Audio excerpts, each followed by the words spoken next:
Baruch atah Adonai, Eloheinu melech haolam, asher bakar banu mikol ha'amim, venatan lanu et Torato. Baruch atah Adonai, noten haTorah.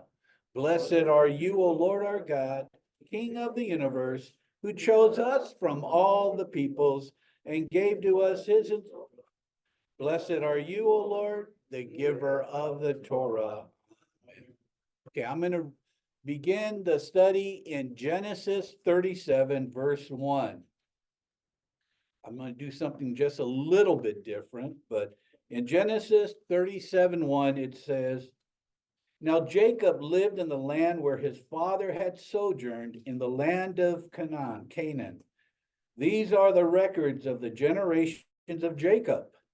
Joseph, when 17 years of age, was pasturing the flock with his brothers while he was still a youth, along with the sons of Bilhah and the sons of Zilpah, his father's wives. And Joseph brought back a bad report about them to their father. I'm going to stop right there. We're going to have a whole lot to cover. But let's go over to 39. Let's skip 38 right now and go to 39. Now Joseph had been taken down to Egypt, and Potiphar, an Egyptian officer of Pharaoh, the captain of the bodyguard, bought him from the Ishmaelites who had taken him down there. The Lord was with Joseph, so he became a successful man, and he was in the house of his master, the Egyptian. Now his master saw that the Lord was with him, and how the Lord caused all that he did to prosper in his hand.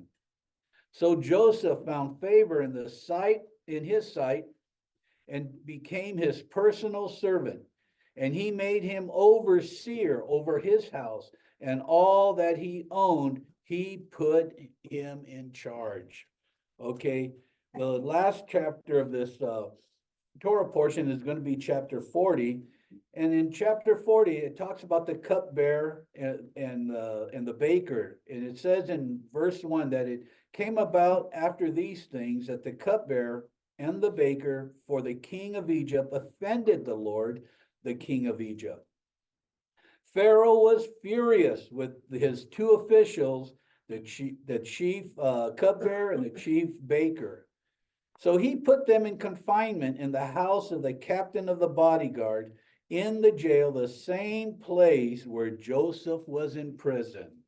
Like I said, I was going to do something a little bit different. So now let's go back to chapter 38.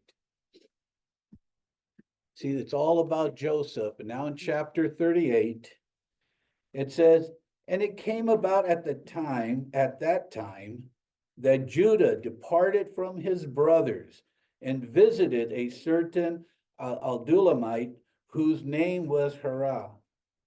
Judah saw there a daughter of a certain Canaanite whose name was Shua, and he took her and went in to her. So she conceived and bore a son, and he named him Then she conceived again and bore a son and named him Onan.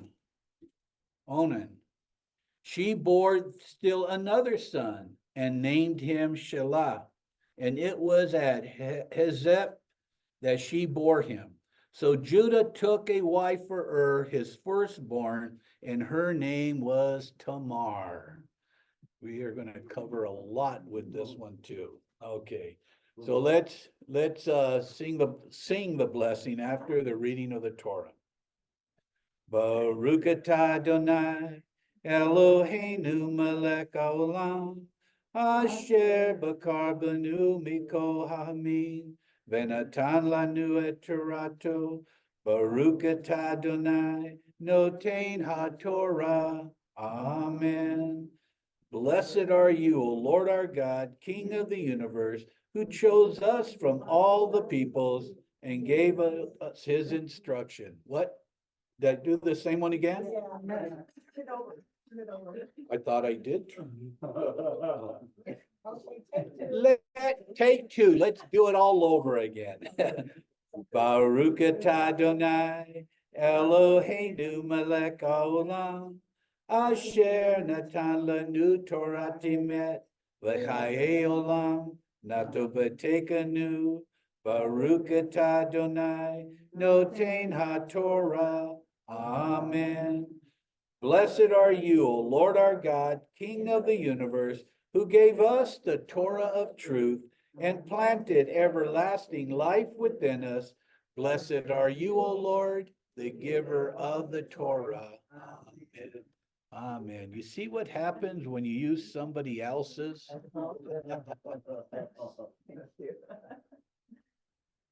Oh, and when she uses it, it's probably all automatic. For me, it's a little different. Okay, everyone, we are going to be in chapter 37, and it's going to go to chapter 40 of this Torah study. And I hope some of you read it ahead of time. If you haven't, there's a lot of stuff that we are going to cover. Vayeshev, Peggy, is that the way you say it? Oh, okay. Is the name of this parashah, okay? And it means, and he dwelt. And that's going to be your fill-in Roman numeral number 1, and he dwelt.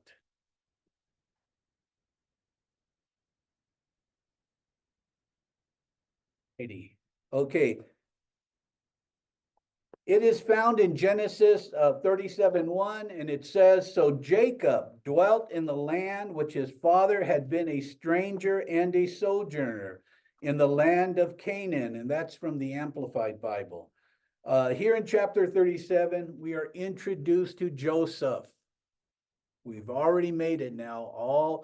We already went through 3 of the patriarchs. Well, one is still alive, Jacob, but now we're at Joseph. Okay, and Joseph is Jacob's son through Rachel, and the son that this chapter described as the one Jacob loved the most of all his sons. I guess that's possible to have all these children and you have one that you love the most. Some of us don't understand that, but that is what it says. You know, all the chapters from this point all the way to the end of the book of Genesis is going to focus on Joseph, except for chapter 38. And we will cover, like I said, we will cover that today. But let's begin in chapter 37. In verse 2, it says, this is the history of the descendants of Jacob's line.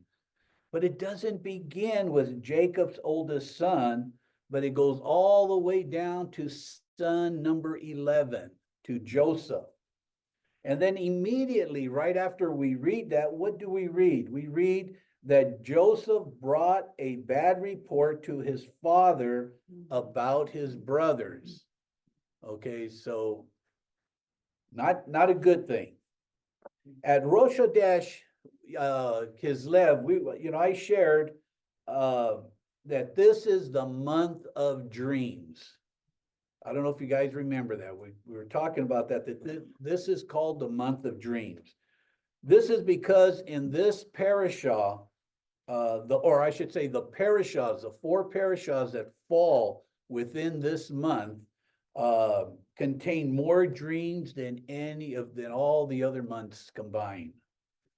Okay, between Jacob and Joseph, there are approximately 9 dreams that will fall within the Torah portions of this month. In fact, Joseph was labeled. He had a name that the rabbis nicknamed him as the Master of Dreams, and he was called the Master of Dreams even by his brothers. Okay, verse 5 to 10 tell us of 2 dreams that Joseph had, and how his brothers hated him, and even Jacob rebuked him because of the dreams he had. I don't know, maybe it was because of the way Joseph shared the dreams with his brothers. You may have your own opinion of Joseph, but think about this. who could have Joseph gone to? I mean, if one of your kids had a dream, whatever, who are they going to go to? They're going to go to their parents, you know, and he did, or to your siblings. Boy, this is what I dreamt, you know. Both the brothers and his father could have handled it differently, you know, but if they had, maybe the story of Joseph would have been a lot different. But if you remember how the dreams were that, you know, basically his brothers are going to bow down to him. His father is going to bow down to him. Okay, so these are dreams that, you know, it says that one of the brothers even said, "What? You know, are you going to rule over us?" You know, so the brothers really had a bad opinion of Joseph. And when we move on to verse 12, it is telling us how Jacob telling Joseph to go to Shechem, okay, to check on his brothers who are pasturing the sheep. You know, the Midrash gives a deeper account of this. And what the Midrash tells us is the fields could not sustain the flocks in Hebron. So they had to move the flock out of there in order so that they can eat. Go ahead, Pastor Bruce. You said there was 9 dreams? Yeah. Well, that's very interesting. I never knew that, but the number 9, in the New Age and occult, means it contains all the knowledge. Even the Beatles song Revolution picked up on that when he said Oh, number yeah. 9, Number number nine. 9, number 9. So we have 9 gifts of the Spirit. We have 9 fruits of the Spirit. And so that would be a really interesting study to study those 9 dreams and see what you could pull out of that. Because if that thinking is correct, Right. then there should be an entire story told in those 9 dreams. Amen. I just thought Yeah. it just No, that is I never knew that. Yeah. So when you said that, it kind of got me thinking. Yeah. And I should assign that to somebody. Who's the best person? Maria. We like picking on you, Maria. No, but that is very interesting, you know, and I didn't go there, but now you've got something for the next time we come across this Torah study. But you know, we read that Jacob and his son Joseph are in the valley of Hebron. Hebron is south of Jerusalem. Okay, and Shechem is north of Jerusalem. So if the biblical valley of Hebron is as the same back then as it is today, that would mean Joseph would have to travel roughly 49, 50 miles to get to Shechem, and you know, where he saw a man standing in the field. You know, and like I said, it's just interesting because if you had sheep or anything like the flock, you would probably take it maybe a mile away or a half mile, something like that, you know, but they drove the flock almost 50 miles. Now, come on in. Come on in. Come on. Medics can't go. I saw this online, so I thought, Yep. Yep.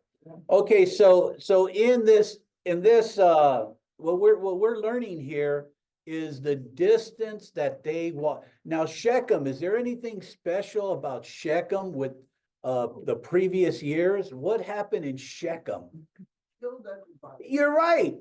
You know, why would you take the flock back right up to the area where the older brothers wiped out all the men there because they raped their sister, you know? But this is where they took the flocks, up to Shechem. Okay, now you understand why why did Joseph go up there? It's because his father was concerned about his sons. They were all the way up in Shechem, and he hadn't heard any word or anything. So he was going to send Joseph up to see what is happening. Go ahead, Bonnie. And that would have been quite an undertaking also, because before they could get to take the flocks there, somebody would have had to go to prepare the ground, make sure that there weren't any poisonous roots or anything, any birds or anything. They have to prepare the ground for the sheep. Yeah. Well, and it's just amazing how in the Valley of I learned Hebron. that from somewhere. Oh, did you? Yeah. Yeah. We have a couple here today for the very first time. So this is a Torah study. And if anybody has anything that they'd like to share, just raise your hand and I'll call upon you and just share it. If it's a comment or like what Pastor Bruce just shared was a nugget. So go ahead, Maria. The reason that they were up there was because this is the flock or the sheep that they stole when they leveled the city. It said that they took over the flock. But what I want to know is Jacob's idea was to leave that area because he said I've become a stink Yeah. in the nose of the neighbors. Why are they going back there? Yeah. You know what? Now you hit on something. Knowing like animals as they are, they're a familiar. That's a familiar surrounding to them. So they probably knew exactly where all the grass and where everything was at. And who knows? Maybe the shepherds didn't guide the sheep guided the shepherd. So Killed all the yeah, men. yeah. Okay, but then they didn't stop there. Do you remember what happened? Joseph went up to Shechem, but then they weren't there. Oh, can I say one thing? Yes. Just one. Just so that you would know, the girl, Dean, the one that was raped, Yeah. she was 12 years old. I don't know, but She was 12. Okay. And then that stranger in the field told Joseph that they went to Dothan, which would have been another 15 miles north of Shechem. Okay. Who was that man? We'll touch on it right now a little bit.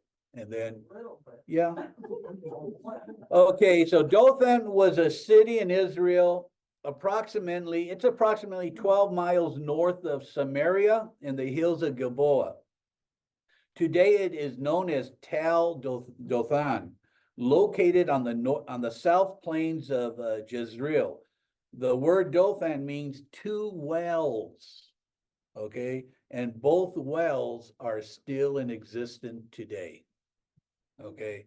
Dothan is mentioned as near the place where Joseph was mistreated by his brothers. At first they planned to kill Joseph, but Reuben persuaded them to throw him into a pit instead, because Dothan was on the caravan route from Egypt to Syria. Judah later suggested that they sell Joseph to the Ishmaelite traders. The brothers all agreed. So Dothan marks the place where young Joseph left everything familiar to him and he became a slave in Egypt. The modern name of one of the wells in Dothan is Jubb, Jubb, Yusuf, Yusuf, which means the pit of Joseph. And later in 2 Kings chapter 6, Dothan is Elisha's home. If you remember the story of Elisha, it makes you wonder why Jacob's sons were so far away taking care of the flocks. And like I said, I would have thought, when you're gonna take your flock out to eat, you're gonna just take them up the next hill or something like that. But, but what I want to get to is what, Maria brought up. Notice that in your Bibles or in your Torah, it says a certain man found him. Joseph was not seeking directions. He was wandering. Had the man had not intervened, most likely Joseph would have returned home. So, in verse 18, we begin the plot against Joseph. But the theory or the commentators come away with that this certain man was the angel Gabriel. Is that what you got, Maria?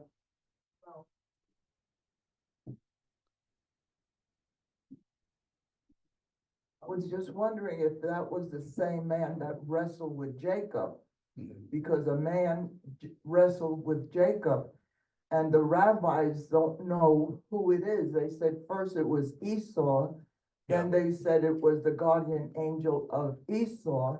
Then some people say that it was God himself. Right. So they said a man wrestled with Jacob, and here is a man talked to, and he appeared twice to him. Yep. With Yes. no name. Go ahead, Pastor Bruce. The word that's used here in the Hebrew is the word ish.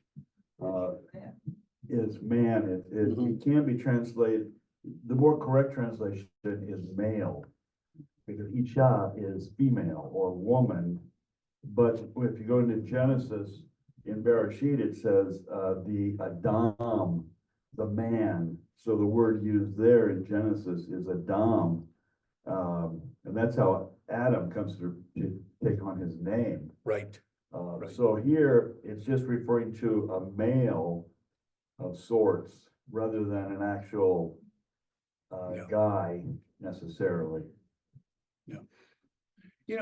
And when we get, well, now we're gonna get on to verse, but it's, we can speculate, but we'd have to get into the extra writings where like the midrash or there's different writings out there that'll go even beyond, but there's a lot of people who don't want to go that far.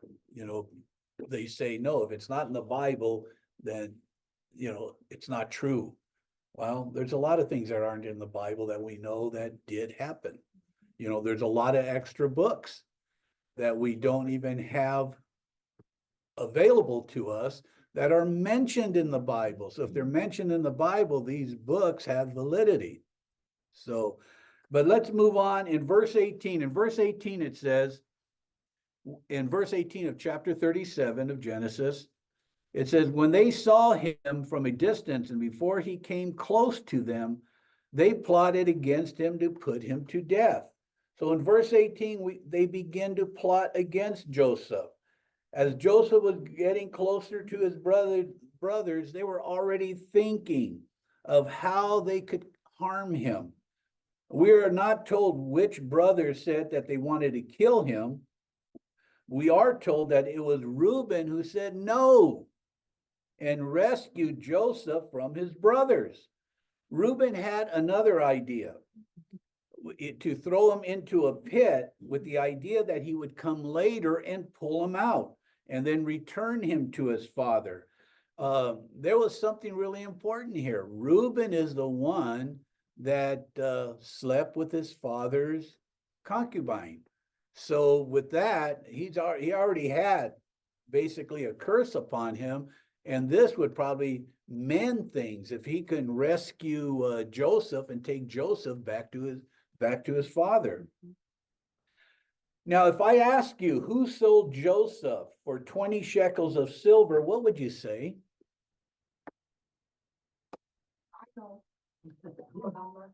You're not going to say it? Okay. Most commentaries say his brothers. Yeah, most commentaries say that his brothers sold him into slavery. It's partially true, but not all the way true, if I could put it that way. Okay, go ahead, Bonnie. I don't know if it's partially true because it says then some Midianite traders passed by. So they pulled him up and lifted Joseph out of the pit and sold him to the Ishmaelites for 20 shekels. So it would have been the Midianites that sold him. Now, the thing is here, we're gonna get on that, and this is known as the Rashbam theory. Rashbam is the grandson of Rashi. And the great thing about Rashbam is Rashbam read everything literally. He didn't supernaturally go into different levels. He just read it the way it was, the Peshat. He just stayed right at the Peshat level. Were you gonna say something, Catherine? Oh, okay. His Torah commentary is concise and stays strictly to the concept of the Peshat, or the plain sense meaning of the text. He argues that the sale of Joseph was the greatest crime that ever happened. The brothers never actually sold Joseph at all. You say, well, why? They said, let's kill him. Let's sell him, this flies in the face of everything we have learned. But if you look carefully at the verse or the verses actually seem to support this. So we're going to read it in a little bit. Go ahead. My Bible says that Judah was the one that said to sell him. To sell him? Okay. To sell him, To but sell him, that it says, he did say that. and Judah said to his brothers, what profit is it for us to kill our brother and cover up his blood? Right. Come, let us sell him to the Ishmaelites and not lay our hands on him, for he is our brother and our flesh. And his brothers listened to him. Right. Before we go any further, let me give you some fill-ins. Okay, and letter A, Roman numeral 1, letter A, Jacob lived in Hebron, just as his father Isaac. Okay, and letter B, Joseph is loved by his father more than all his brothers. And letter C, and Benjamin was already born at that time. So, but he loved Joseph more. 5 years old. Yeah, go ahead, Maria. In the actual Hebrew scriptures, it says, pass by did men from Midian, traders. They drew and lifted Joseph out of the pit and sold Joseph to the Ishmaelites. And it seems like that's plain and it's plainly read like that, and that's good. When you get to the New American Standard, it leads you off a little bit, as well as some of the other translations. But I agree with that. And that is what Rashbam, Rashi's grandson, brought out. Okay, well, let me give you letter C in Roman numeral 1. Joseph dreams get him in trouble with his brothers. So trouble is the fill-in. And letter D, the brothers travel 49 miles to pasture their father's flock. Now we're in Roman numeral 2. In Roman numeral 2, Joseph finds his brothers and they are not happy to see him. Okay, what were you going to say, Bonnie, before we move on? It just seems like, between verse 27 and verse 28, something happened in there, because in verse 28, it says, then some Midianite traders, so it seems like something's missing there. Let's see if we could get to the bottom of it. Okay, and I'm going to be reading from verses 25 to 28, and that's in Genesis 37. It says, then they sat down to eat a meal. Isn't that something? You throw your brother into a pit. Let's go eat. Celebrate. There's an in and I could see an in and out a little ways. Let's go grab something. Women would have that attitude. I don't think it was only men there. So they sat down to eat a meal, but as they raised their eyes and looked, behold, a caravan of Ishmaelites was coming from Gilead, with their camels carrying the, what's that, ladium, resin, balsam, and myrrh, on their way to bring them down to Egypt. This is a trade route. This is a common trade route that people are going from Syria all the way down to Egypt. And Judah said to his brothers, what profit is it for us to kill our brother and cover up his blood? Aha, I got another idea. Come, let us sell him to the Ishmaelites and not lay our hands on him, for he is our brother, our own flesh. And his brothers listened to him. Then some Midianite traders passed by. So they pulled him out and lifted. Joseph out of the pit and sold him to the Ishmaelites for 20 shekels of silver.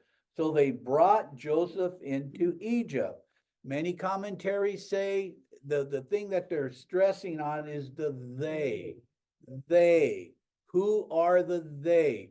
Most of them agree that they are the brothers, okay? But that isn't what it's saying. This plan that Judah proposes is in fact sort of a third plan that his brothers have.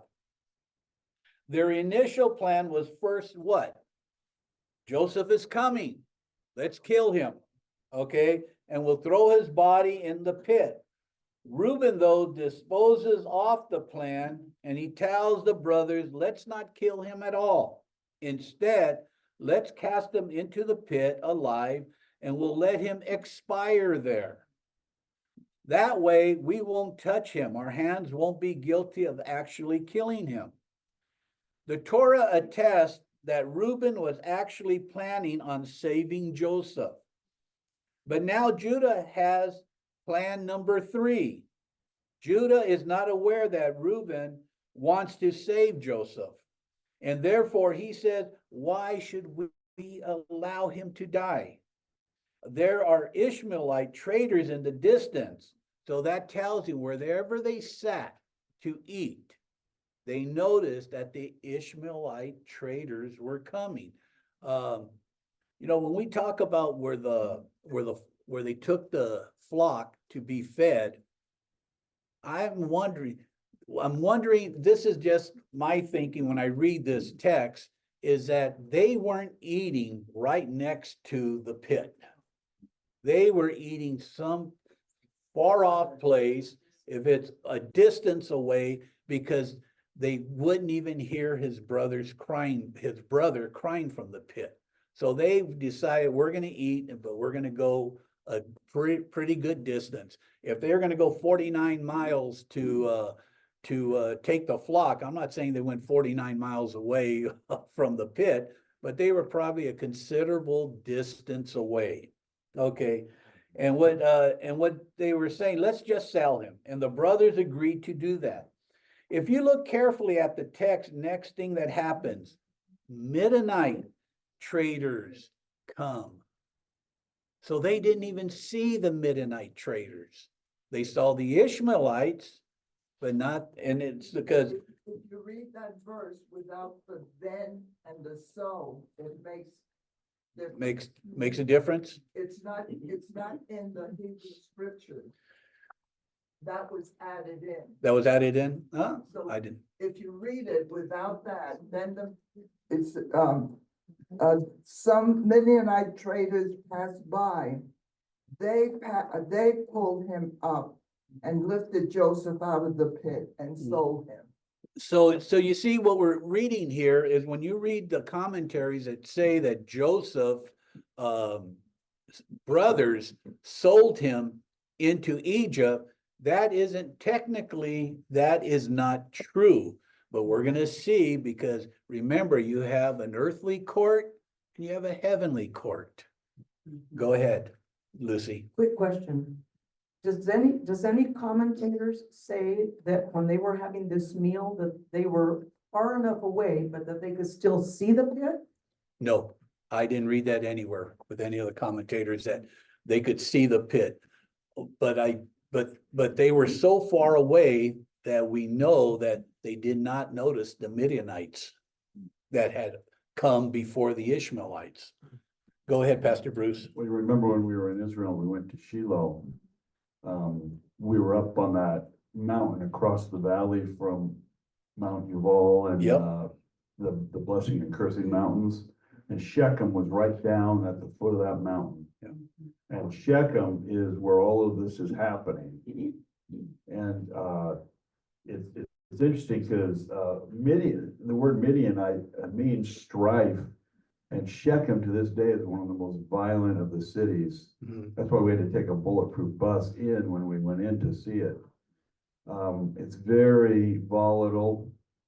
It's where Joseph's bones are buried to this day.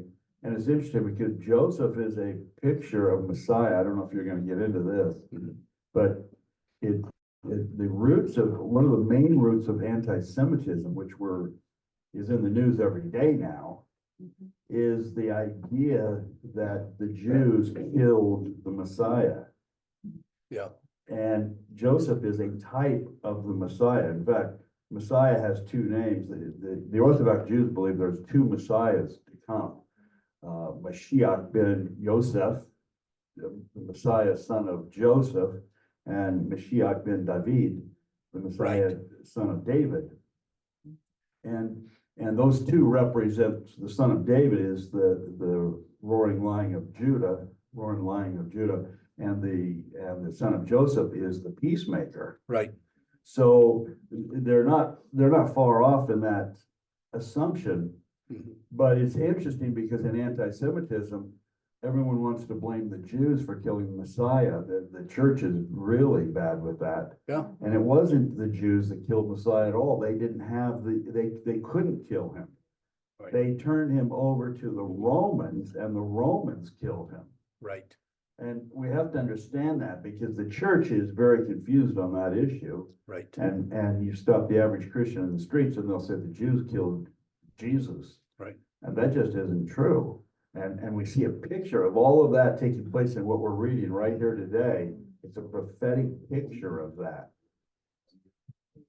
Okay, in letter A, Roman numeral 2, letter A, the brothers wanted to kill Joseph. In letter B, Joseph is thrown into a pit. The brothers eat and think about what they're going to do next.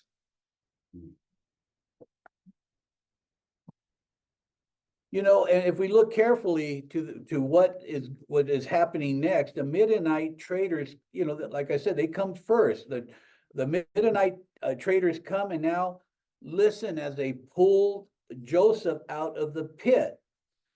They sold Joseph to the Ishmaelites, just as we were saying that both Bonnie and Maria agree with, that it was the Midianites that pulled Joseph out. When it says they, it wasn't the brothers who pulled him out of the pit, but it was the Midianites. And you know, when you're reading this through the Midrash, I have a book called the Midrash, and when you're reading that, it goes into other details too. And it says that this Joseph was so handsome that the Midianites, when they pulled him out, they said that we cannot take him down to Egypt because as handsome or beautiful that this man is, they're going to say that we kidnapped him or we stole him or whatever, and they're not going to allow that, and we're going to be held accountable. So let's just sell him to the Ishmaelites and let them do that work. We could make money, and we haven't even traveled 20 feet, you know? So as you guys were saying, I do agree with that it was the Midianites that pulled him out and they sold him to the Ishmaelites. But then it's going to get confusing down the road. Go ahead, Maria.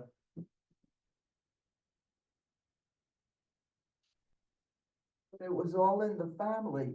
Ishmaelites was from the first son of Abraham, Yeah, and the Midianites were Lot. the one from Keturah, the one that Keturah. Abraham married after Sarah died. Yeah, that's right. So Yeah. it was all in the family. Yeah. Okay, so Rashban argues that, that it's not the brothers, but it's the Midianites that are that they're talking about. The brothers saw the Ishmaelites, the Ishmaelite traders were in the distance. They didn't see the Midianites that were much closer. This is how he argues the point. The Midianites arrived at the pit first. They had the same idea the brothers did. They pulled him up and out of the pit and they sold him to the Ishmaelites. Who is to blame for Joseph being sold? Do you feel now that the brothers are guiltless for selling Joseph? It's argued that the earthly court may find the brothers not liable. The heavenly court would find the brothers guilty. From God's perspective, you are still responsible.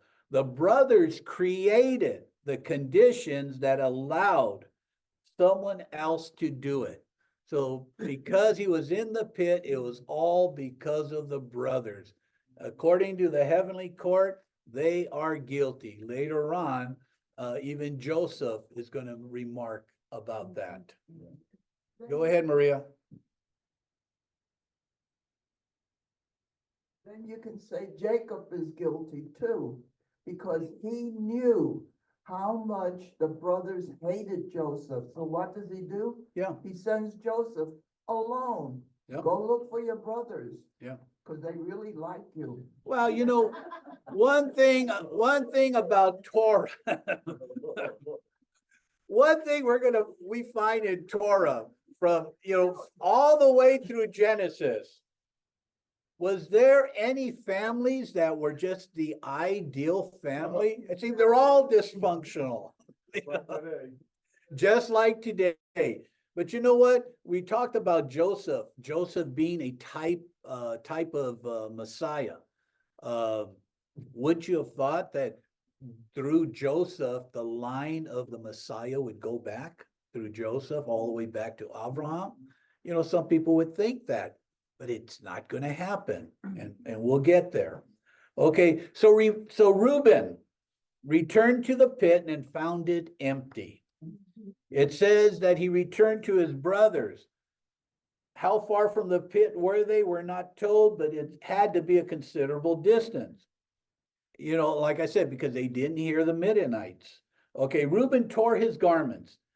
Now I want you to understand the tearing of one's garments, okay, is an ancient tradition, and it's associated with mourning, grief, and loss. Joseph's father, Jacob, would do the same thing when he finds out that his most beloved son was killed.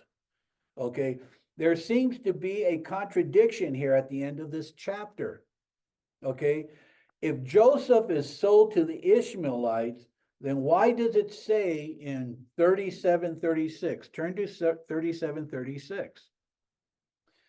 Okay, if Joseph is sold to the Ishmaelites, in 37:36, it says, meanwhile, the Midianites sold him in Egypt to Potiphar, Pharaoh's officer, the captain of the bodyguard.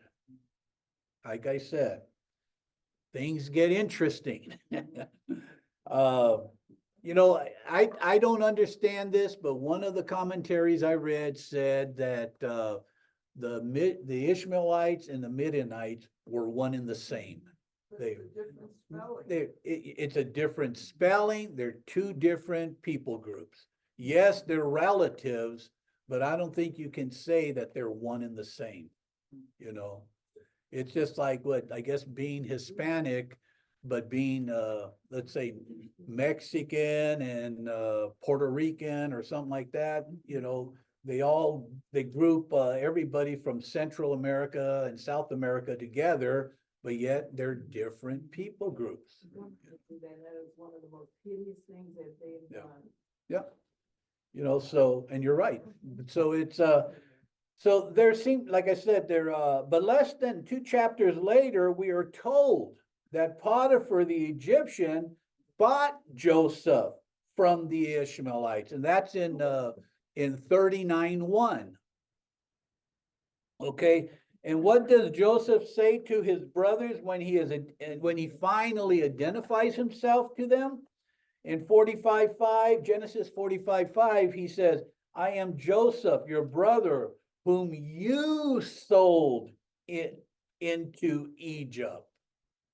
So when we talk about the heavenly court and the earthly court, Joseph understood that none of this would have happened had his brothers even come up with the idea of just throwing him into the pit.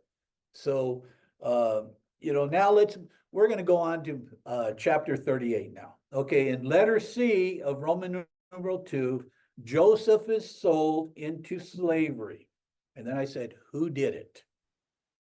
Well, we discussed it, and now you might come away with a different perspective, that not that his brothers were totally innocent, but the actual happened with the Ishmaelites and the Midianites. Okay, so let's move on to chapter 38. We take a 1 chapter break from Joseph, and the main person in this chapter is Judah. Judah was one of Leah's sons. And then we've talked about how Joseph was his most beloved son, okay? Well, Judah is one of Leah's sons. And Leah, the wife that Jacob didn't love, he loved Rachel, okay? Judah was also the patriarch in the lineage of King David and Yeshua. After Joseph was sold, it seems that Judah left his brothers and ended up marrying a Canaanite woman who bore him 3 sons. Okay, the story of Judah in I'm just giving you a little nutshell right now, and then we're going to get into it. The story of Judah in chapter 38 may not be in the chronological order. And the reason I say this is back at the beginning of chapter 37, how old does it say Joseph is? Do you remember? 17. He's 17 years old. Okay. Shortly after that, he is leaving his father to go check on his brothers. In chapter 41, 46, we see that Joseph is 30 years old when he's appointed second in charge in Egypt.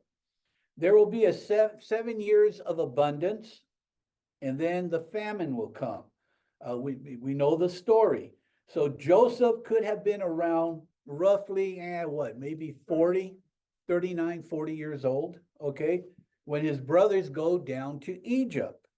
That would mean everything that happened to Judah would have happened within what? A 22, 23-year period. So, so first finding a wife, and then his wife giving birth to 3 sons, one son, getting married himself and dying, and so on and so on. Could all of this happen within a 22, 23-year period? Maybe. Or could this story have happened at another time? So let's go into Genesis 38. Many questions why this chapter suddenly goes from the story of Joseph and then jumps into the story of Judah and Tamar, and the chapter begins with, and it came about at that time. Okay. And that's from the New American Standard. It was at this time is from the Complete Jewish Bible. And from the Orthodox Jewish Bible, it came to pass at that time. The same phrase is used in Genesis 21, but the phrase fits the narrative and the framework in that chapter, in chapter 21. It talks about where Isaac is born. Sarah turns against Hagar. And then it follows in verse 22 about Abraham's covenant with Amalek. And it says during that time, okay? So it all falls into place. It fits the narrative, but it doesn't fit here in chapter 38. The question we have to ask ourselves is, what the heck does the story of Joseph have to do with sex-hungry Judah and fake prostitute Tamar? I'm just being a little blunt, or don't white, okay, I won't do that, Maria. Chronological order does not fit, okay? But then we already know that in the Bible, there's some skipping around that Moses will do to explain things, and this is throughout the Bible. So if you're gonna, huh? Parenthetical, yeah. So with that, we know that there's things that Moses wants to say, and he takes the freedom. I think God gave him the freedom to just to say it the way that it should be put. And that's what he does here. After reading chapter 37, you would think that the events in chapter 38 would continue on with what happened after Joseph is sold and then transported to Egypt. So let's take a look at the order of events that take place in the story of Joseph. But you know what I'm going to do? I'm going to go in reverse order, okay? Joseph was 30 years old when he began his reign in a ruling position in Egypt, all right? And that we find that in chapter 41, 46. There were still 5 years of famine left, maybe, when Jacob, I read sometimes there were only 3 years into the famine, some say 5, and then there's others that believe that they went through the whole 7 years. Okay, but meaning that the 7 years of plenty had already passed, plus the 2 or 3 years of famine, making Joseph 39, let's say 39 or 40 years old, since he was 17 years old when the events of chapter 38 took place. 22 years or 23 years have transpired between the time Joseph was sold and the time Jacob and the other sons take up residence in Egypt. But according to Genesis 46:12, not only the sons of Judah, Shelah and Perez, but also the sons of Perez, Hezron and Hamul, were included in the group that went down to Egypt. So now this is adding on more and more years, so in all that we get, we get the 22 years. I don't know what you think, but I think it's a pretty short time for 2 generations to grow, get married, have children, especially when we read in 38:11 that there was some time and space between the sons of Judah. I don't think he had them bam, bam, bam. He's not like my mother, who had 14 kids in 17 years, so so that just doesn't, yeah, oh, yeah. That's the honest truth. My mother had 14 children in 17 years, I've got one sister that was born in January, and then my next sibling was born in October. So she was working. And then finally, oh yeah. And then finally, after the 14th child, they went out and bought a TV. So I don't think it happened like that. Could it have happened? Yeah, and that's what we were. So some rabbis, they have said that it did happen in this short period of time. But I tend to agree with Tim Hague. Tim Hague is a Torah teacher up north in Washington. And in his commentary on 38, he says that, and it came about at that time, that it probably speaking of a general time marker, meaning during the era of Joseph's story. So anytime during the time of Joseph, this could have happened, okay? But why the breakup, why break up the story of Joseph and start into a story of Judah and Tamar? Have any of you ever thought about that? Why do we just leave Joseph? Now we're getting into Judah and Tamar. Would somebody want to say something? I'll say so. This is going to be the first time you said something, Maria. Because this shows the link has not been broken, that the Messiah was going to come through the line of Yeah. Abraham. Yeah. You see, and she was reading my notes. You know, and she's absolutely right, everybody. You know, after reading several commentaries on this, I think the best conclusion would be that Moses doesn't want us to veer away from the focus of the promised Messiah. He wants to trace the line of the promised Messiah. And the promised Messiah does not come through Joseph. And we're going to get away from that narrative if we didn't have this in there. It's not that the story of Joseph isn't important.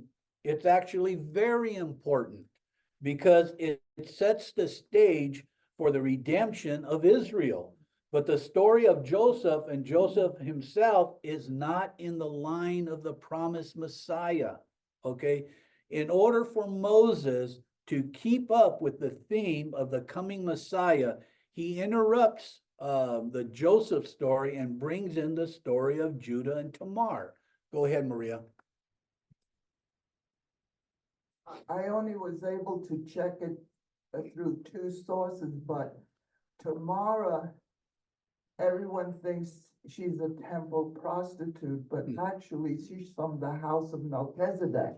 Mhm. Her father is Shem, because it says here when Judah was trying her, that they were going to burn her, but the law says any woman that is caught in the act of prostitution or adultery is to be stoned Right. unless she is the daughter of a priest. Then she is to be burned. And that's what they were going to do tomorrow. They were going to burn her because she Yeah. was the daughter of Melchizedek. You see, you don't do that. Well, I mean, today you wouldn't do, well, you shouldn't do that. But Tamar, you know, what we find out in this story is she knew all about, you know, all this. And a lot of this was when? Before Torah. Okay, well, we'll get there. In chapter 38 is going to end with the birth of Judah and Tamar's twin sons. Perez or Peretz, whichever way, I don't know how you have it written in your your Bible. I've got Perez. Peggy was looking at the Complete Jewish Bible, I think it was, or the Orthodox, and it said Peretz. So the line of the promised Messiah includes Judah and Perez. Okay, verse, and then I just want to throw in there that that's my wife's maiden name. Breaking out. Yeah. You know, and you think about that, breaking out. I remember when Peggy came to the Lord and she shared the story with me many times. But, you know, it's like, you know, well, I mean, we were Catholic, you know, but she had to pull off the side of the freeway and the Lord just gave her an awakening. Her eyes were open and it was just, you know, it was spirit filled, you know. So not like me, you know, I went to the church, they had an altar call and I ran right up, you know. So, but still, you know, that's our stories of coming to the Lord. Okay, but in verses 28 to 30 in chapter 38, it's quite interesting. It says in 28, as she was in labor, one of them put out his hand, and the midwife took his hand and tied a scarlet thread on it, saying, this one came out first. But then he withdrew his hand, and his brother came out. So she said, how did you manage to break out first? Therefore, he was named Perez, breaking out. Then out came his brother with the scarlet thread on his hand, and he was given the name Zerat, scarlet. Okay, it's interesting because once again, we have the older, the firstborn, who will either serve or benefit from the younger in some way. But that framework wasn't always that way. In the Middle East, the firstborn sons were to receive a double portion or a double share of their father's estate because it was considered the right of the firstborn. And that's in Deuteronomy chapter 21, verse 16, 17. It speaks of the rights of the firstborn. And that right might also include, economic power, political power, whatever power within the family. It may also explain why second-born, if you want to call it tricky, Jacob manipulates his older brother Esau by taking advantage of his big brother's hunger, thereby obtaining the rights to the family estate. I don't go with that. I go with this was all God's plan. Okay. And I think that's the best way and the most accurate, that it was all in God's hand. We mess things up, but God has to come in and fix things up. And that's what he did. Go ahead, Pastor Bruce. Oh, who was? Oh, go ahead, Bonnie. I heard somewhere that one of the reasons that the firstborn was given a double blessing is because they were expected to take care of their parents in their parents, older years. Is that true? Well, I don't know if it's the first. Well, in our family, it didn't work out that way. Peggy took care of her mama. Okay, and she wasn't the firstborn, but she took care of her mama. What happened is the oldest is going to take care of all the siblings. Back in the time in the Mid East, the way it is in the Middle East is you have a house, and when you get married, you don't just move off, you add to the house. So the household always stays the same. Tribal. Tribal. There are just more people there, and the oldest will inherit that house, and then it's just passed down. That's why you notice how Onan, he didn't want to have any kind of relation. Well, he didn't mind. We'll touch on it, but he didn't mind having relations with Tamar. He just didn't want to have any children with her. I'll put it in a nice way, So, but so in chapter 38, you were going to say something, No, I'm Pastor? good. Okay. So in chapter 38, Judah moves away from Hebron. Okay. His brothers, his father Jacob, he moves away from them. He takes up residence near his friend Herah and establishes a home to the northwest in a town called Adullam. While in Adullam, he takes for himself a Canaanite wife, even though God repeatedly discouraged. What do we read throughout Torah? Do not marry in the land or take on a Canaanite wife. Okay, but he does, even though God repeatedly discourages his people from marrying into the Canaanite culture. But old Judah goes ahead and does it anyway, and isn't that with a lot of us? I don't know about you, but with me, my mom used to tell me, don't do it. And what did that mean? I'm going to go and do it, and then later on, I find out mom was right, so we aren't told what Judah's Canaanite wife name is in the Bible, okay? Other than her father's name was Shua. However, in the book of Jasher, okay, for chapter 45, it says her name was Aliyah.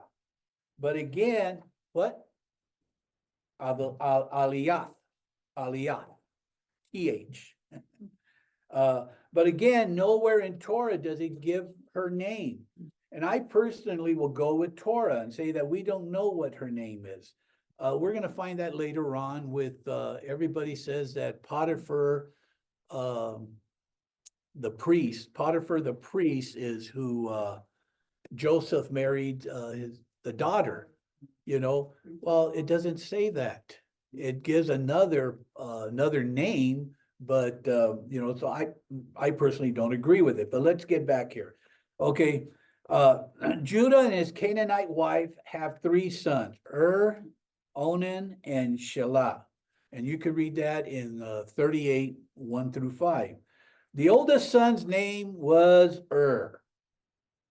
I read that if you reverse the letters to his name, it would be the Hebrew word for evil. I couldn't find any proof of that. It's like you read a comment that if you do read it in a reverse order, the letters, it means evil. So I thought, well, let me go look it up. I went on rabbit trails. So, but it sure fits the bill because of when the Bible says in verse 38, but Judah's firstborn, was evil in the sight of the Lord, so the Lord took his life. So go ahead. We have to remember that the Canaanites were one of the 15 Nephilim tribes talked about in Torah. So this is a Nephilim tribe, Yes. which were evil. And we all have studied that.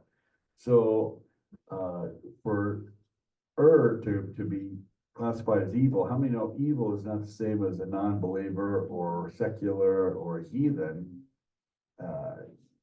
Most people are secular, but they're not evil. Mhm. When the Bible says someone or something is evil, it means it's crossed all the bounds and gone into the realm of the demonic realm. Right, right. So he marries into a Canaanite tribe, which is it's a mind-blowing story. Yeah, no, it sure is. In fact, you know what? Maybe I should give you Roman numeral 3 right now. Roman numeral 3, Judah and Tamar, a very complicated, messy story.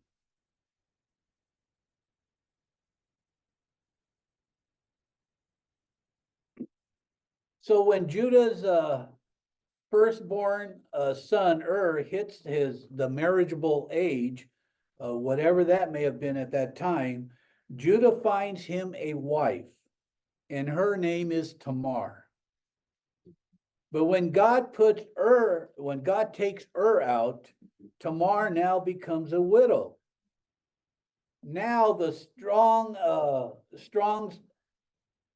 custom, or now the custom of that time, or the obligation of we read about what is it? The Levirate, the Levirate marriage.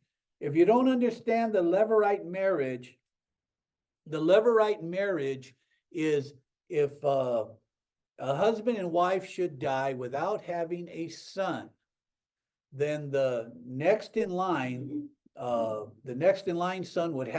son-in-law would have to marry that woman or his sister-in-law, and then they would have a child, and that son would be the son of the deceased.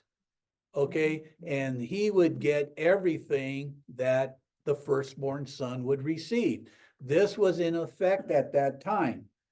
And I want you to know that this was in effect at that time, but Torah wasn't given at Mount Sinai yet. So there's things there that when we look into, we read in Genesis, it's just like the sacrifices, building an altar, you know. The Torah hadn't even come into existence, and all this is already in place. Okay, so and then if you it comes from the word lot, levir, meaning brother-in-law. It demands that the childless widow be given in marriage to her late husband's brother. The purpose of this custom is to provide the otherwise destitute woman with a secure future. You say, well, why would you do that? Okay, she would have a son there that would take care of her. Okay, so to keep up with the custom, Judah tells his second son, Onan, to marry Tamar. Okay, so that Er's family line might continue. Um, so Onan goes in and he marries Tamar. And as I said, any children born from the new relationship are considered heirs of the departed brother. Therefore, any children that Onan fathers and raises with Tamar will be considered those of his late brother. Adding to that, the children will carry on in Er's line and in inheritance. Onan is not interested in supporting his brother's children. He probably wants children of his own. Okay, and he already knows that if his brother is gone, who's next in line to receive the whole inheritance? Onan and his children. The name Onan means vigor, okay, to have a mental or bodily strength or force, okay. Tamar's second son, or I should say Judah's second son Onan, has no problem having relations with Tamar, but he takes matters into his own hands, okay. He makes sure he's not going to father any children for his brother. Go ahead, Pastor Carol. One of the things that is an underlying, excuse me, uh, in this particular section is that the brothers are so intent on protecting their own financial and their own well-being as that is their sons. We don't realize that if in fact that son then is one of the participants in giving of the grandfather's finances. So if this was a very wealthy man, and now if the two brothers only had to share the wealth among the two, Right, then that would be, still he would benefit from that. right, However, now if there is a third that has equal status with the other two's offspring, now the entire family finances and wealth has to be shared between the three. mhm, So he was decreasing the value and the inheritance that his own natural born sons would have. So again, we see here someone who's thinking ahead and saying, I'm going to protect what I have and what my family will have. I don't want to share it with one more part. right, And I think we've missed the underlying conniving that's right, going on here in this story. So many times we think, well, he just, didn't want to do this. Well, he didn't. There was a financial gain that he Right. received by not fathering any other children. And have you noticed that this type of arrangement was not a problem with the Hebrew people? We're going to read later on in the book of Ruth, okay? And they willingly accepted this arrangement where, so you look at and Onan, they were more Canaanite than they were Hebrew from their father, and they thought and everything was that of a Canaanite, so that's when I was reading this, I thought, what, why is it then that some of them will gladly take on that responsibility and honor their brother, but yet there's others that, no, I'm going to do everything I can because me, so go ahead, Maria.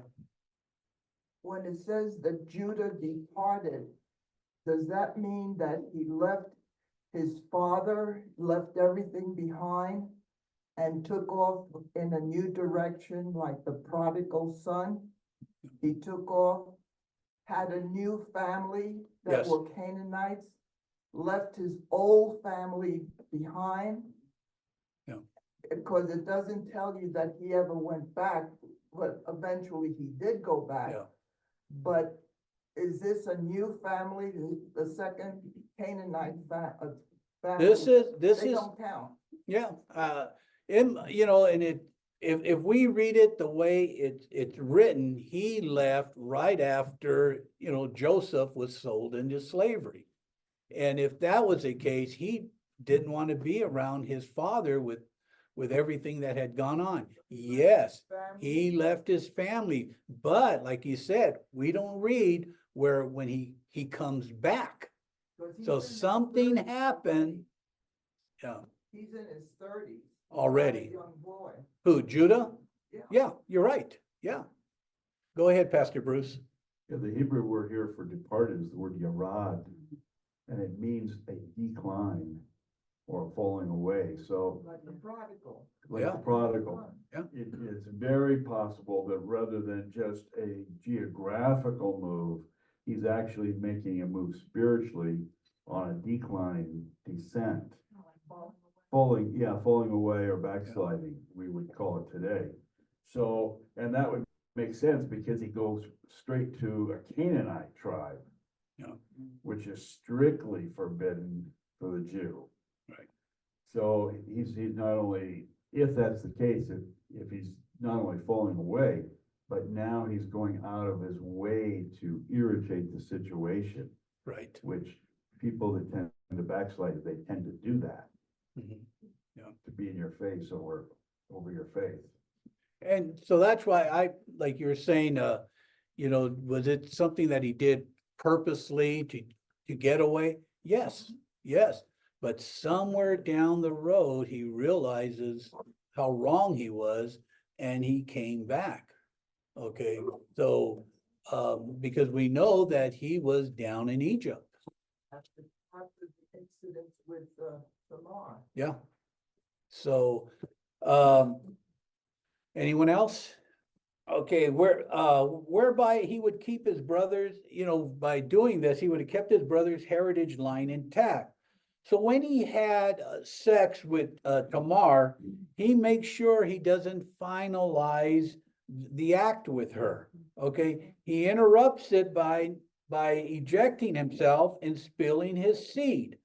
God sees Onan's practice of using Tamar just for thrill, but avoiding the responsibility to carry his brother's line of heritage as a hideous sin. God says, you know, he sinned. The Orthodox Jewish Bible says it this way. And the things which he did was raw in the eyes of Hashem. Therefore, he slaughtered him also. Ra in Hebrew means evil. Okay, that's the way God saw it. So he puts Onan to death too. Ra, wasn't that one of the name of the gods in Egypt? Yeah. Yep. That was the main one. Yeah. It's in Judah's hands to carry on this Levirate custom. As Tamar's father-in-law, he has to give her in marriage to his third son now. Okay, Shelah.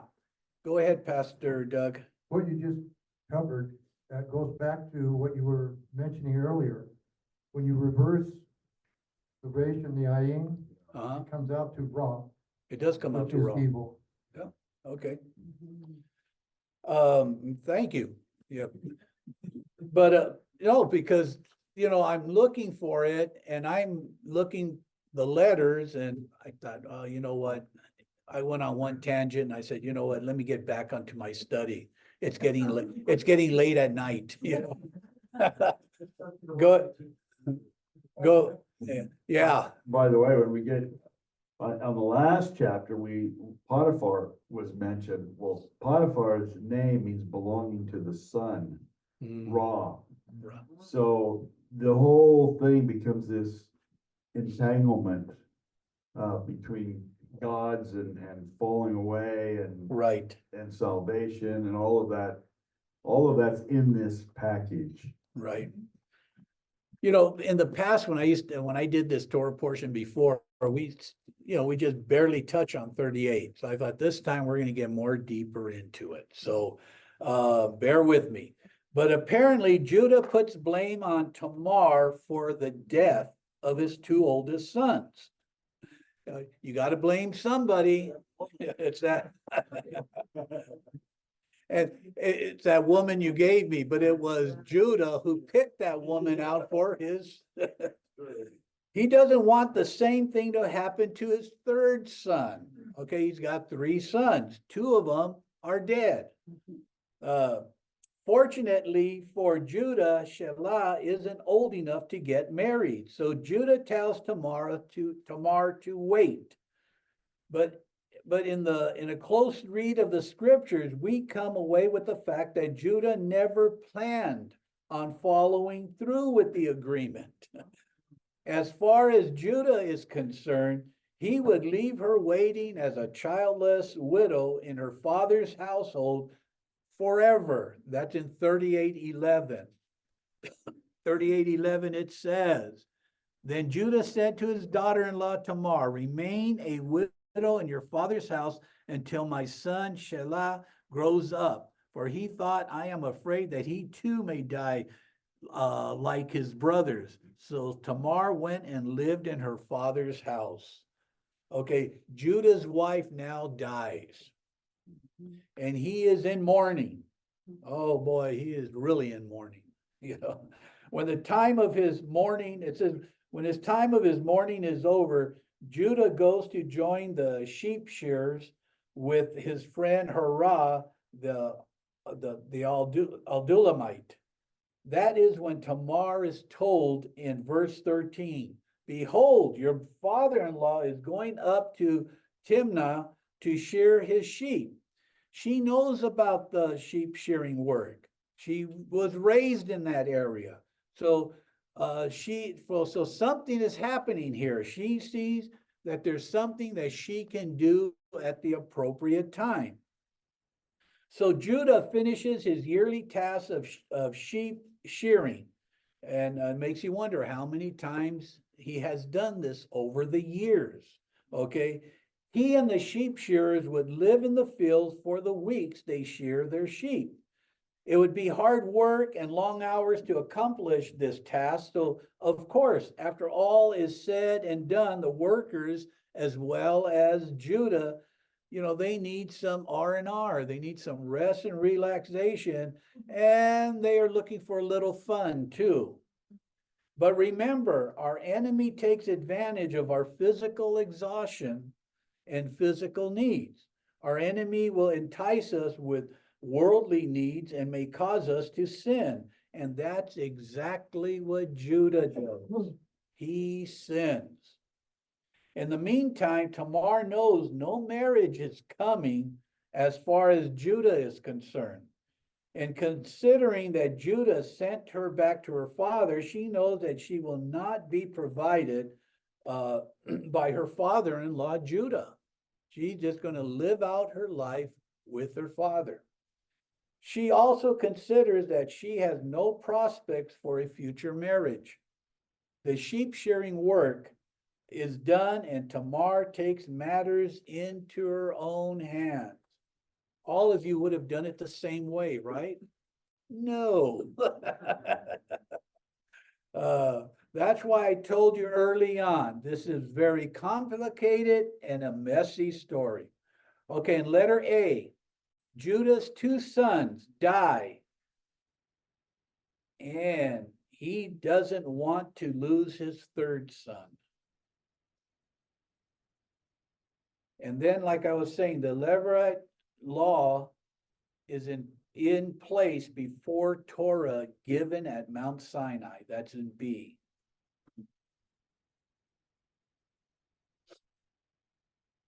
So what does Tamar learn somehow where Judah will be traveling? And she probably found out by the same people who told her that Judah was with the sheep shearers. She changes her clothes and dresses herself with a veil, appearing as a prostitute of the Canaanite religion. It was a religious duty to engage in fertility rituals at the Canaanite temples, especially at the shearing time. This is what I found out, because the Canaanites believed that fertility rituals secured future offspring for the flocks. So dressed as a temple prostitute, Tamar positions herself along the road at the entrance to the town called Enim. Not knowing who she is, Judah propositions her for sex. And that's in Genesis 38, 12-16. Tamar ends up pregnant from her father-in-law, Judah, and through her children, namely Perez, the family line of the Messiah will be carried out. You know, I think about,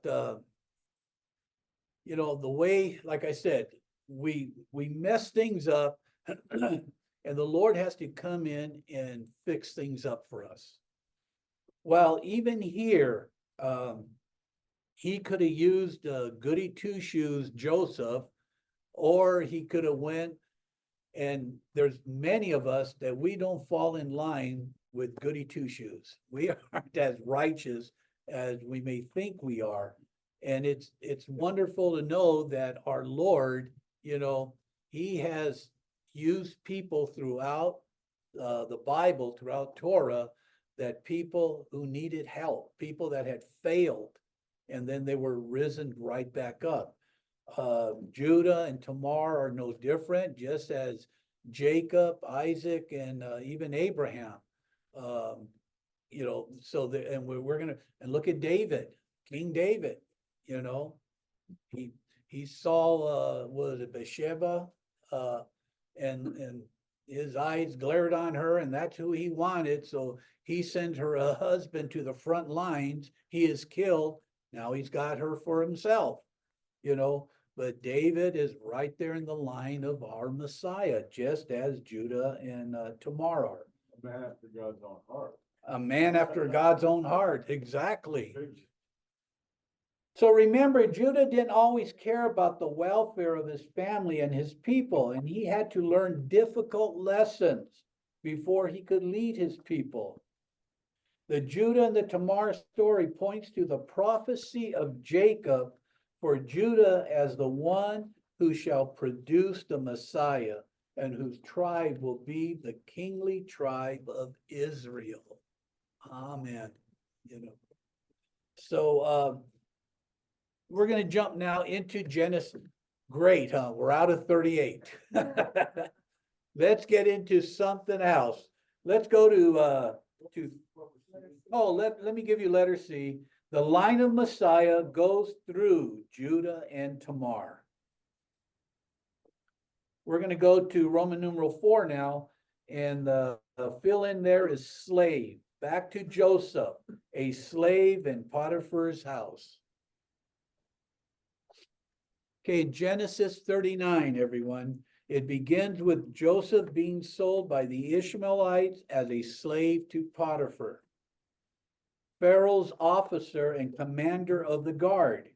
He sees that Joseph is successful at whatever he undertakes and appoints him as his personal attendant, putting him in charge of the whole household, entrusting him with all his possessions. After Potiphar purchases Joseph, he notices that the Lord's blessing was with Joseph in whatever he did. So Joseph served Potiphar well and eventually found favor in his sight. I think he found favor in his sight right away. Okay, because if you're being blessed by having somebody in the house, it's like, whoa, I don't want to lose this servant. He was given the highest position in the household and oversaw all of Potiphar's possessions. And the Lord blessed Potiphar's house for Joseph's sake. It says in verse 6 that all Potiphar was concerned about was what he was going to eat. Does that mean Potiphar was overweight? He may have been, but I think it's just another way to let us know that Potiphar had a lot of responsibilities and he just didn't concern himself with the matters of the house. All he worried himself with is, hey, what are we going to eat today? But another thinking too is if at this time Joseph didn't eat like Potiphar ate. The foods that he would eat is probably something that Joseph wouldn't partake himself. We think about other things that the Torah hadn't been given to the people yet, but yet they were already observing Torah. I don't know, at this time, they may not have been eating pork. And that might be something that the Egyptians had an abundance of, just thinking. Maria, you got that study to do too. Okay, as time passed, Potiphar's wife became attracted to Joseph and invited him in to sleep with her. Being faithful to God and to his master, Joseph refused. Okay, and said he would not betray her husband in such a manner or sin against God. Okay, though he rejected her advances, Potiphar's wife continued trying to tempt Joseph, even as he continued to refuse. The New American Standard says it this way: now Joseph was handsome in form and appearance. The Complete Jewish Bible says it like this: now Joseph was well built and handsome as well. So Potiphar's wife just could not leave Joseph alone to do his job. I was reading the Midrash, and the Midrash states that Potiphar's wife invited her friends into the house because she wanted them to take a look at this new servant that she had. And she gave them something to eat, and they all had knives there. And she said, be careful. Don't cut your fruit while you're taking a look at him. But she was too late, that they had already, all of them had pricked their finger and had blood coming out because they were glaring at Joseph.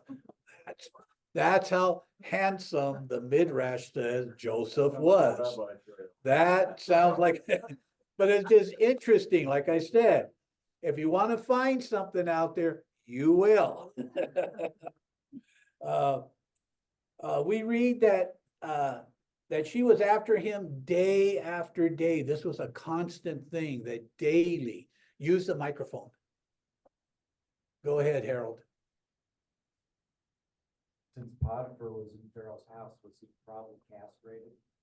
That is one of the understandings.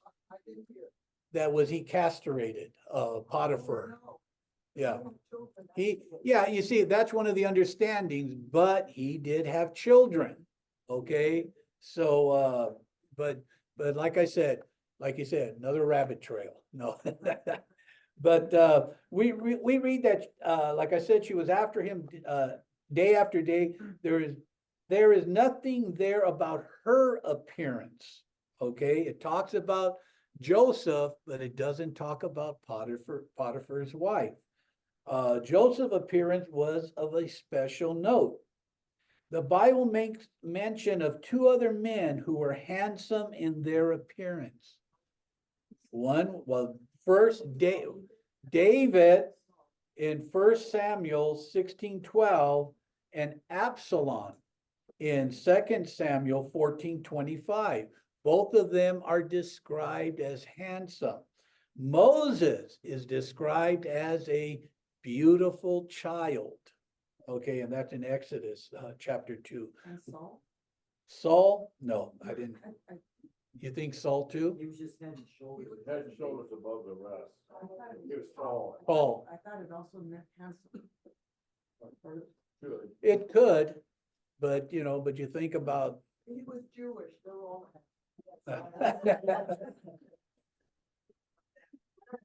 You must have read that, you must have read that from the rabbis.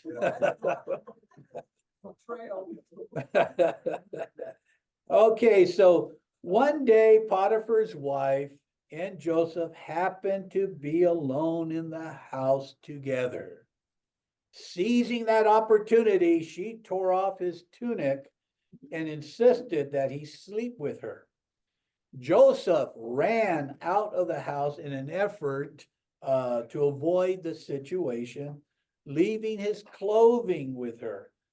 Upset and humiliated of his rejection, Potiphar's wife called the other servants and claimed that Joseph tried to attack her. Okay, they were alone in the house. So if she hollered for the other servants, then they weren't alone. But she ran away and screamed. She repeated the lie to Potiphar upon his return home.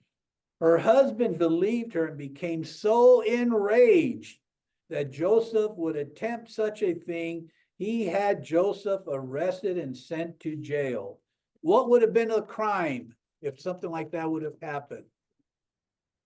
Death, but he was sent to jail. So that leads us to more thinking there. Go ahead, Pastor Carol. If you stop and think about it for a second, Joseph was favored. And even when he was sent to jail, he was not sent to the typical depths of the ground type jail. Yeah. He was sent to one that was still on the grounds, and it was actually in someone's home, or an attachment to someone's home. Right. So when I was reading this, I thought, there's something going on with Potiphar's wife. So she may have had a reputation for going after other people. She may have not been the best wife in the world. So when this occurred, Potiphar, he had to do something. He couldn't just ignore this. Right. But he knew, and he had a history with him, knowing that he was a good man, he was an honorable man, he'd never stolen from him, he'd never done any of these things. So when he was transferred to jail, he automatically received favor with the jailer. So maybe he was doing this just to avoid the ramifications from his neighbor, or, maybe his wife did a flyby in her broom, I don't know. But it doesn't seem like he totally believed what his wife told him. Because we read on in the Orthodox, it says that God showed chesed to Joseph in every circumstance he was in. Right. And we're going to touch on that because I think that's in my next paragraph there. It says, though he had been arrested, Joseph continued to be blessed by God and found favor with the chief jailer. He gave Joseph charge over all the prisoners and made him responsible for all that happened in the jail. If Potiphar had really believed that Joseph tried to seduce his wife, death would have been the penalty that would have been given to him. Potiphar's choice of throwing him in prison clearly showed like Pastor Carol said, he did not believe his wife. Let me finish this and then I'll go to you, Pastor Doug. Potiphar knew what kind of woman his wife was, and he knew what kind of man Joseph was. His anger, as it says in verse 19, may have been probably because he knew her accusations against Joseph were not true. So I leave with a question. Was Potiphar angry with Joseph, or was he angry with his wife? Go ahead, Pastor Doug. One of the things we need to remember back then, all the high-ranking people under Pharaoh were eunuchs. Yeah. So his wife was probably looking. Yeah. And that's what Harold was alluding to. He said that, and that is one of the understandings that, the wife, she wanted, a relation with someone, and she chose Joseph, but as Maria stated, we find out that he had children, and if Joseph actually did marry Potiphar's daughter, well, but I think it's a whole different, the name is a little different, so I don't know if it was Potiphar himself, that it was his daughter that he married. Okay, who is next? Maria? Yeah, you read that every time a slave was to work in the house of the king, they were made eunuch. But not if you were going to work with the underlings, with the generals. They usually did not do that to the men slaves. It was the king that wanted his line kept pure, no outside interference. Oh, okay, yeah. Okay, and when we get to the end of chapter 39, Potiphar's name is not mentioned again from here on. But we know from verse 1 of this chapter, it says, "Now Joseph had been taken down to Egypt, and Potiphar, an Egyptian officer of Pharaoh, the captain of the bodyguard, bought him from the Ishmaelites." Okay, and we read that in verse 1 of this chapter. In the next chapter, it doesn't say Potiphar, but it does say in chapter 40, verse 3, speaking of the cupbearer and the baker, so he put them in confinement in the house of the captain of the bodyguard, in the prison, the same place where Joseph was imprisoned. So we're talking about the same person. They're just not mentioning his name in chapter 40. Joseph was still the responsibility of Potiphar. He just wasn't in his house. He was in prison, which may have been below the house or near the house. What I think of is like these storage places, because it seems like all across the land you see storage places, and they all, not all of them, but a lot of them have a home right there. And the people who run it, they live right there on site. Prisons were much like the same way. The bodyguard or the captains or whatever, they live right there on the property. Okay, so far up to this point, we see what type of man Joseph is. He loves the Lord and is willing to do whatever the Lord asks of him. He may not have been loved by his brothers, but he was loved by God. But Joseph was a man of God. He is now in prison. He could have cried out to God, "Lord, why have you forsaken me?" In fact, Joseph gave Potiphar's wife 3 reasons why he could not sleep with her. Number 1, how could he betray his master who had treated him so generously, we read. Okay. The second reason is she was the wife of another man. And adultery is a sin against God. And like I said, Joseph lived before the 10 commandments were even given, but he knew adultery was a sin against God. Okay. So those were the 3 reasons. He couldn't betray his master. She was the wife of another man, and he knew that it was a sin. Okay. We get to chapter 40, and it begins with some time later. Was it a week, months, 2 years? Okay, and I put down a few years. We are not told, but it must have been a long time because Joseph was already in charge of all the prisoners. At the beginning of chapter 40, we meet up with 2 men who work for Pharaoh, the chief cupbearer and the chief baker. In ancient Egypt, both of these jobs were very important. And just like the captain of the guard, both of these men and their families were well taken care of. In fact, the literal translation of cupbearer is officer in charge of drinks. How would you like to have that a badge on your officer in charge of drinks? Master, I like that one better, master bartender. Okay, what did I give you 4? Okay, in 4, back to Joseph, a slave in Potiphar's house. Letter A, Joseph is very handsome, and Potiphar's wife knows it. In letter B, Joseph is thrown into prison for a crime he did not commit. God is watching over him. Now we're going to go into Roman numeral 5.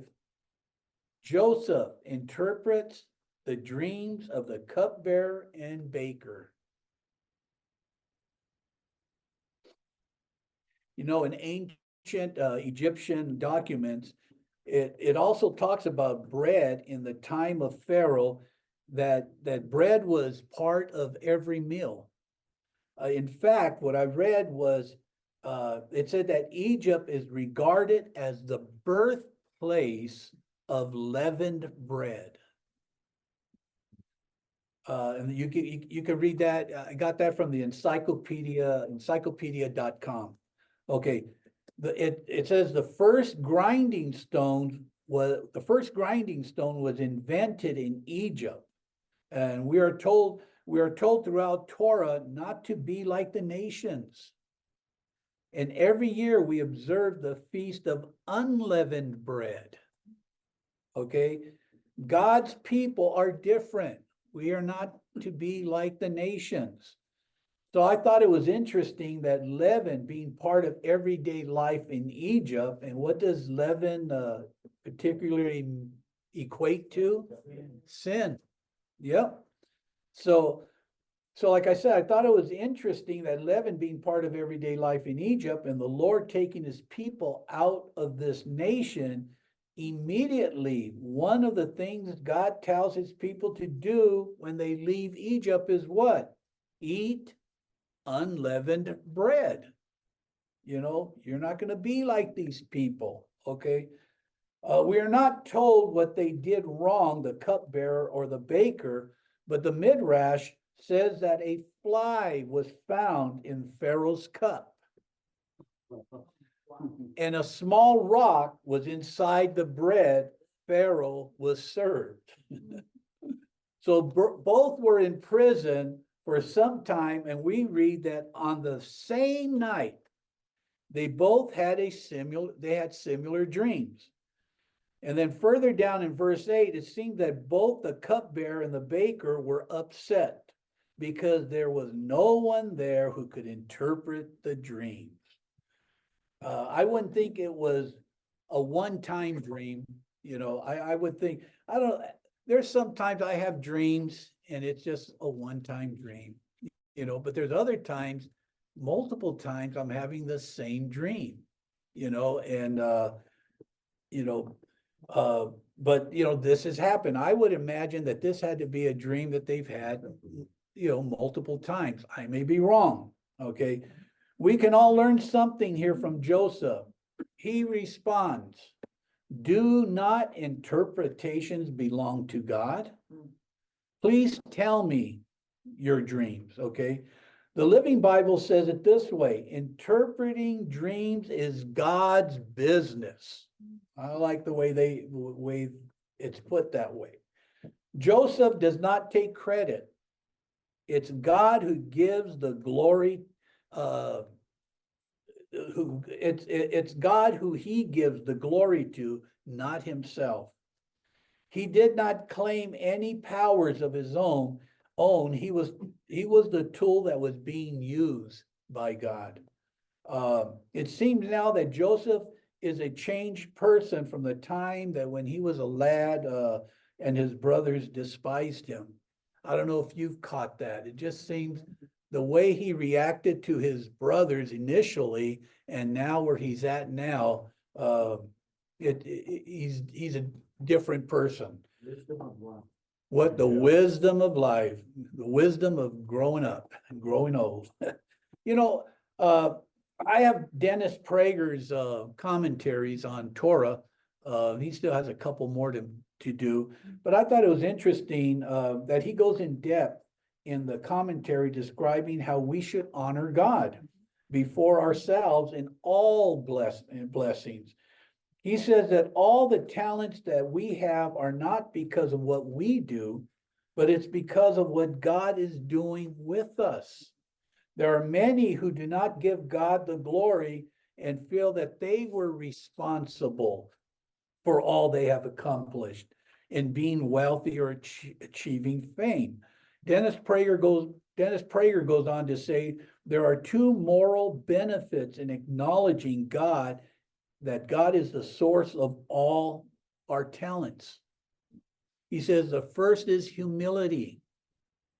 People who are humble have many friends, and those who are arrogant and give credit to themselves don't seem to have these close friendships. They distance themselves from real friendships.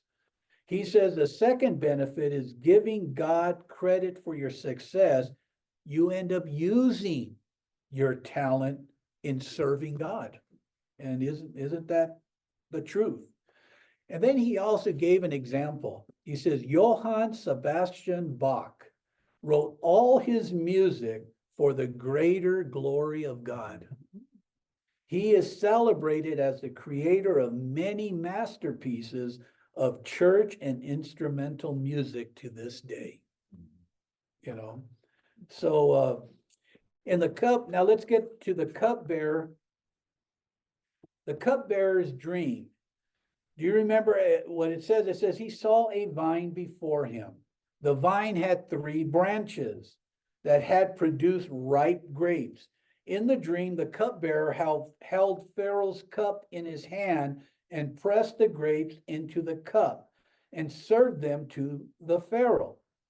After hearing the dream, Joseph told the cupbearer that the branches meant that in 3 days, Pharaoh would put him back into his usual position and he would continue serving the king.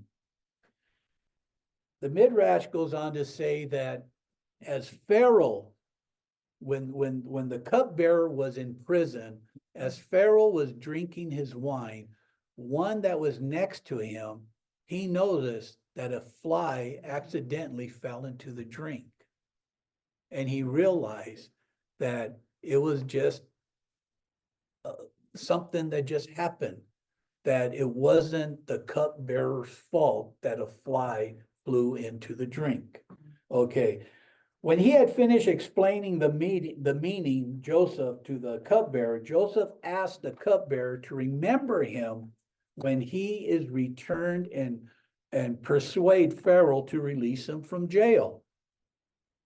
Now, in the chief baker's dream, he had 3 white baskets. It's very similar, just now we're talking about the bread. He had 3 white baskets on his head. The top basket held various types of bread for the king. But before he could serve, the birds flew down and ate the bread. Joseph told him the dream meant that within 3 days, he would be removed from the prison and hanged from a tree where birds would eat his flesh.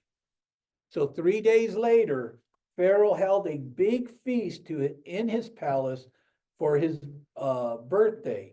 Oh, and then what the Midrash said about the baker, that the rock that was put in the bread, they've noticed it was put in there purposely as he wanted to kill the Pharaoh.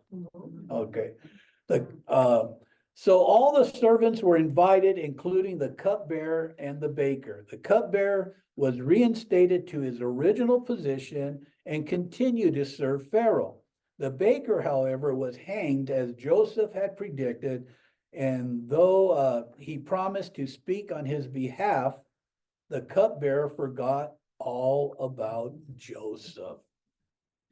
So in letter A, the cupbearer lives and the baker is killed, just as Joseph had said.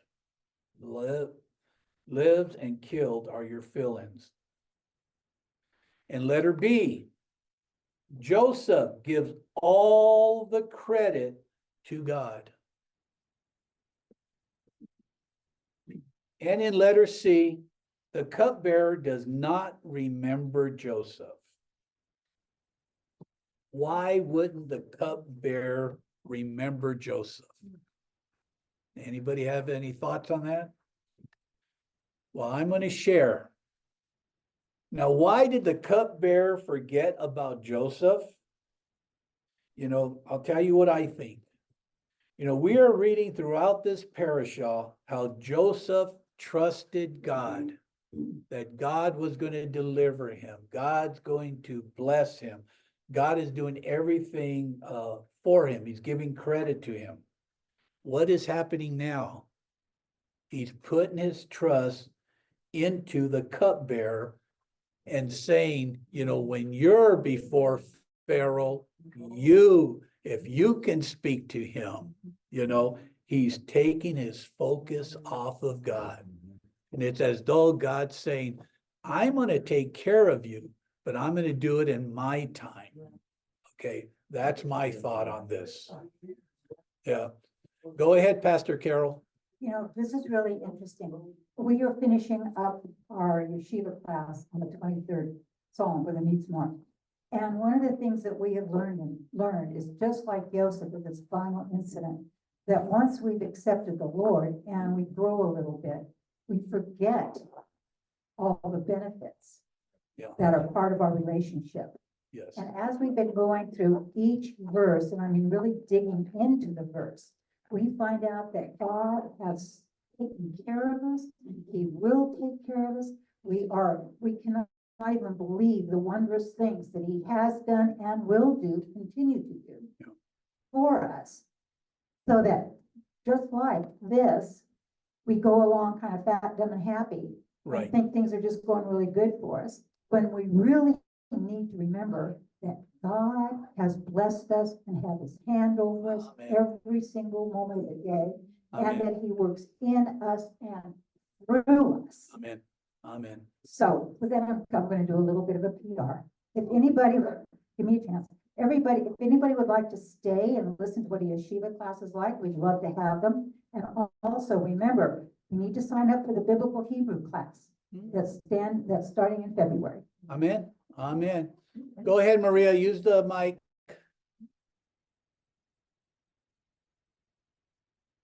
Now, God wants us, when he tells us something, to wait upon his word, like you said, that he put his trust in the cupbearer. But then,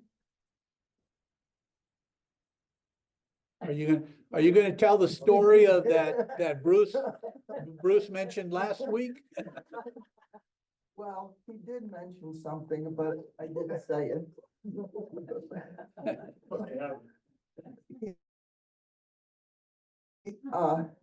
You have said that it's, you know, don't just sit around there hoping for a job, get up and go look for it, which is what Abraham did with Hagar. Yeah. You know, he waited and waited and waited, and maybe he thought, well, gee, maybe God wants me to take some matters into my hands. When do you just sit on your hands and do nothing? Yeah. Or Yeah. when do you get up and say, okay, Lord, I'm going to go do this because you promised me. Right.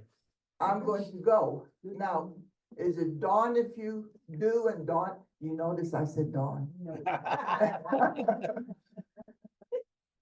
If you do it or if you don't do it. Right. What is it? You're confusing me. No. Well, like I said, when I gave you my thoughts, I said, these are my thoughts. So go ahead, Pastor Bruce. All right, dueling mics. Ephesians tells us, having done all, stand firm. So the interpretation of that, the understanding of that is we need to do everything in our power that we can do that is within the confines and the parameters of Torah. So when Abraham had a relationship with Hagar, that was outside the parameters of Torah. Okay. Not in those days. Well, It's not the way God it wanted. was still outside the parameters. And that can become very confusing because society rules definitely change and differ over the years and geographies and all of that. There's all kinds of different understandings. But for us, and this is why I always go back to that statement in Acts where David fulfilled the Torah in his generation, his God's purpose in his generation. We need to understand the parameters of our understanding of today's boundaries. Right. For instance, we don't stone people anymore. Oh, darn. Sometimes we feel like it. And if society allowed for it, there would be a lot of it going on. Right. But most people temper themselves within the rules of their society and say, no, I can't do that. So I've got to figure something else out, or I just have to stand in faith with God. Right. Does that make sense? Yes. So I think that's one of the tensions that we live under.